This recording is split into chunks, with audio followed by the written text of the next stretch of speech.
Caucasus इलाके के दो देशों आर्मीनिया और अज़रबैजान के बीच विवादित क्षेत्र नागोर्नो काराबाख को लेकर शुरू हुआ भीषण युद्ध दूसरे दिन सोमवार को भी जारी रहा। दोनों ही देशों ने एक दूसरे पर टैंकों, तोपों और हेलीकॉप्टर से घातक हमले करने का आरोप लगाया है। बताया जा रहा है कि इस जंग में अब तक 80 से ज़्यादा लोगों की मौत हो गई है और सैकड़ों लोग घायल हैं।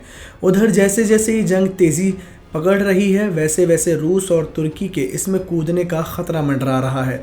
अज़रबैजान के रक्षा मंत्रालय ने दावा किया है कि आर्मीनियाई बलों ने सोमवार सुबह टारटार शहर पर गोलीबारी शुरू कर दी।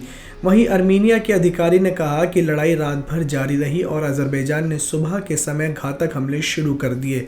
दोनों ही ओर से टैंक, तोपों, ड्रोन और फाइटर जेट से हमले किए जा रहे हैं। अज़रबैजान के रक्षा मंत्रालय ने इंटरफैक्स समाचार एजेंसी को सोमवार को बताया कि लड़ाई में आर्मीनिया के 550 से ज़्यादा सैनिक मारे गए हैं। इस बीच आर्मीनिया के अधिकारियों ने इस दावे को खारिज किया है। आर्मीनिया ने यह दावा किया है कि अज़रबैजान ने 4 हेलीकॉप्टर को मार गिराया है।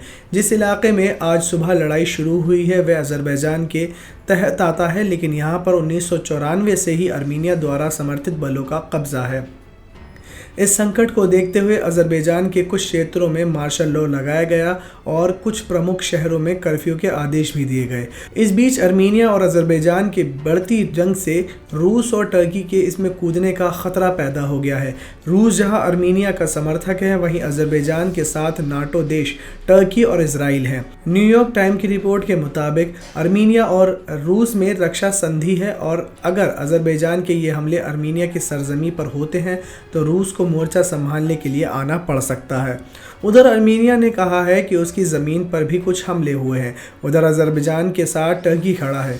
टर्की ने एक बयान जारी कर कहा है कि हम समझते हैं कि इस संकट का शांतिपूर्वक समाधान होगा, लेकिन अभी तक आर्मीनियाई पक्ष इसके लिए इच्छुक नज़र नहीं आ रहे हैं।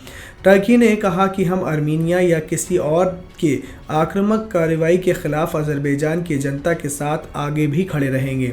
माना जा रहा है कि टर्की का इशारा रूस की ओर था। आपको बता दें कि रूस और टर्की में पहले ही लीबिया और सीरिया के गृह युद्ध में तलवारें खिंची हुई हैं। इसके बाद भी दोनों देशों के बीच व्यापारिक संबंध बने हुए हैं।